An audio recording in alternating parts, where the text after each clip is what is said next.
How's it going, guys? Sitting in the Rambler American. You can almost see me in there. Focus is back on that. Okay.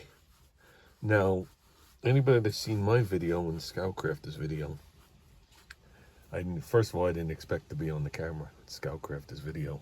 I had surgery right below my eye the day before, and my whole eye was swollen. Yeah, but we'll get past that. Okay. Now, we've been giving stuff back and forth. It's the whole community gives.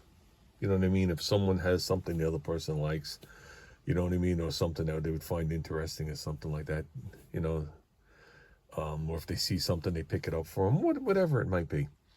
And I've been watching his videos for a while. I guess a couple of years now, I guess. Junior introduced me to him. Junior was the first one to find the videos. And Junior watched the videos and he says, Dad, he goes, that's the next town over from where I live. He goes, I'm going to find out when the show is, and that's it. And I remember the first show we went to, Junior recognized the Toyota, but never saw him. So I never met him. I met him as time went on. Then I wound up bringing him that cotter pin that I had for 30 plus years. Wow. And just so everybody knows the story behind that cotter pin, we used to camp. And when I say we, it was multiple families. It was usually 4 or 5 of us would take out campers. Okay. Now, when I say campers, I'm talking about a travel trailer behind your truck. And we'd go out on the ocean. So that means the truck got aired down to 10 pounds of pressure on all the tires. Your camper got aired down to 8 to 10 pounds. And you went out on the sand. And the sand on the island is nothing like the sand, like for argument's sake, down south where you can walk across it. The sand here, as you walk, you sink into it. Okay, I guess the granules are more rounded. I don't really know what it is. So, you know, in some locations in the world, you could just drive out there in two-wheel drive. But to make a long story short, we had beach permits to camp there, but they would expire on New Year's Day. So we would go out there for the weekend of New Year's Eve, and we'd have a New Year's Eve party. We'd have a Christmas tree set up, and then in the end we'd burn them and whatever. And we were there one year. This is going to be an interesting story and a sad story all at the same time. Okay, we were there one year, and, you know, when the days would come, we would go back down where they were building the new homes, okay, mansions on Dune Road, and what they would throw away as scrap today would be thousands and thousands of dollars a day for what would cost. But what they would throw away in scrap, we would go there with 3, 4, 5 pickup trucks, and we would fill our beds to the top and ratchet strap them down, and that would be the second load. We would come in the first day with the same loads on all our trucks and dump them. And we had a 275-gallon oil drum that you had in your house that stands up, okay? And we would lay it down flat, and it would be plasma cutted in half. So it would be half of a 275-gallon drum laying on the floor, okay? Widthwise, if you know what I'm talking about. So you would have to stand it to see it, instead of a 55-gallon drum that people would cut sideways. And those would be our fires. I got pictures of them and whatever, but we won't get into that. So, and then we would just find things to do. You know, there's things we did I won't talk about. Not that they were illegal or bad. It's just, I won't even get into it. But one day, a bunch of us are walking. It's the guys. The girls are hanging out at the things, preparing for our parties, because we partied every single night. So they're preparing food in the campers and all the stuff.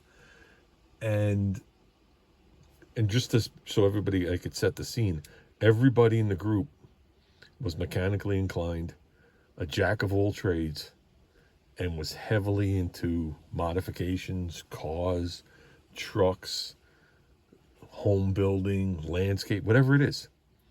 So there was, that's the group. So if something needed to be done and we needed to figure something out, the whole group was there. You know, everybody knew it.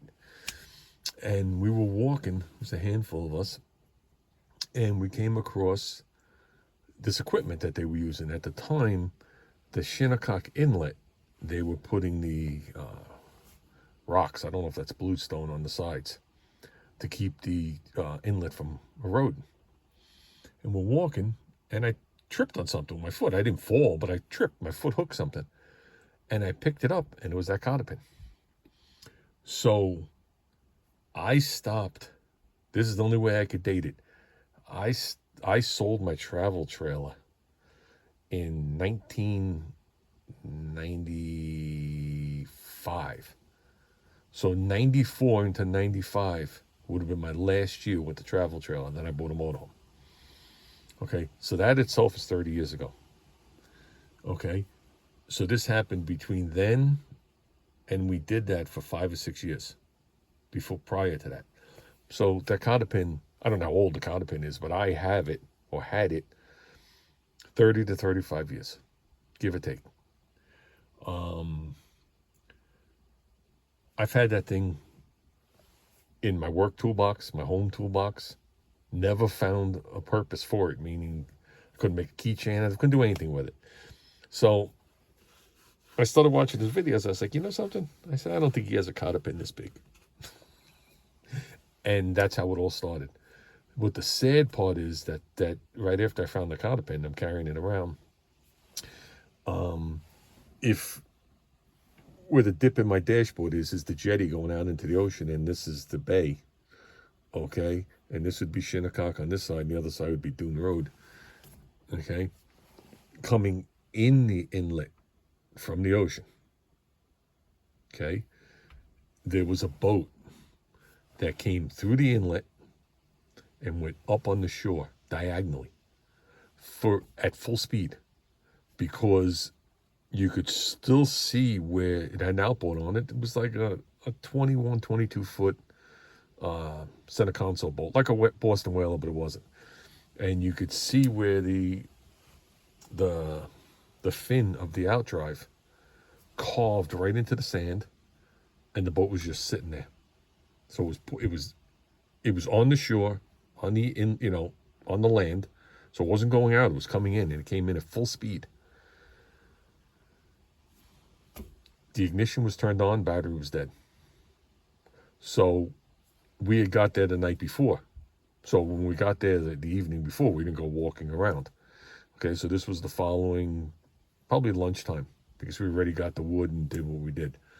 Okay, and with that, we called the authorities in and whatever it was. And it turns out the owner of that boat was a captain for a big boat, a big fishing boat. And he went out on his own. And, his wife was notified, everybody was notified. And supposedly he would have never went out wearing safety gear, like a life jacket, whatever it was.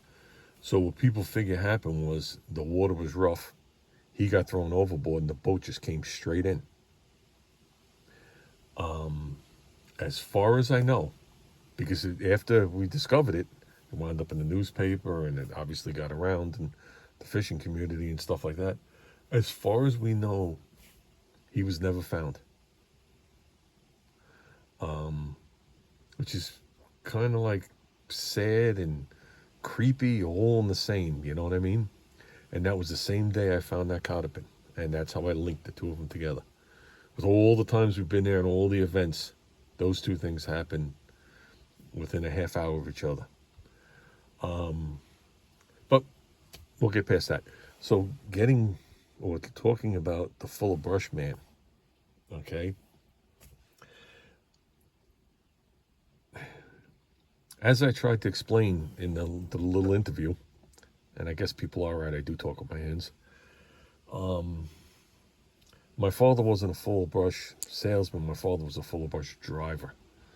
Okay, so he would come from Queens to Farmingdale, drive to, I don't know where he dropped stuff off. I personally don't know if he personally dropped it off at people's homes, if he dropped it off at different locations. I really don't know. I never asked him that, and I can't ask him that. He passed away just coming on 30 years ago. And I can't ask my mom. My mom passed away about 2 months ago. So, like I said, I don't know where he delivered to, because he stopped doing this when I was small. I was only like 6 or 7 years old when he stopped. Where he couldn't work. And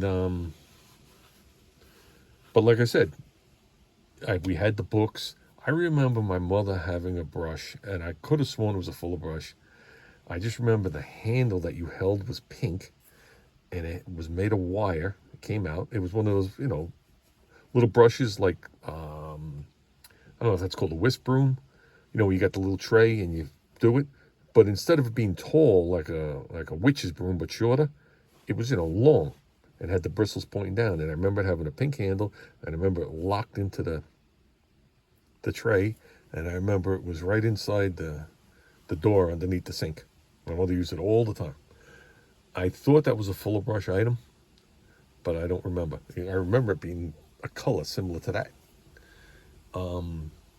But to me, what this video is about is actually that, and the fact that John gave it to me. Because when he gave it to me, he told me it was his grandmother's, and he explained it to me. But I didn't realize the full scope of it. I didn't realize that where he lived was passed down generation to generation. I didn't realize that he had seen that thing his whole entire life. You know what I mean? As well as other things that he's collected and done like that. So for him to give that to me, okay, that means a lot more than he'll ever know. Because it's one thing to find something and say, oh, you know what, I think this person would enjoy that. But it's another thing to give somebody a family heirloom. And yeah, that definitely means a lot to me. A lot. So I definitely appreciate it. And the swelling in my eye has gone down. Thank God. And yeah, you look forward to the next show. Unfortunately, the next show would be Christmas, so they skip it. So the next show is actually almost 4 months away. It's like 3.5 months away. So I wish there's a way they could figure out a show in between. But the place that they do it in the Smithtown Historical. I know it's the Smithtown Historical Society. I know it's the Brush Barn, but I'm not sure how they label that area. They do other events there when the holidays come. They do Christmas things. They do other things where the place is occupied. So, like I said, I just wanted to make a quick video thanking him. And I guess that's about it. So, okay, guys, I'm out of here.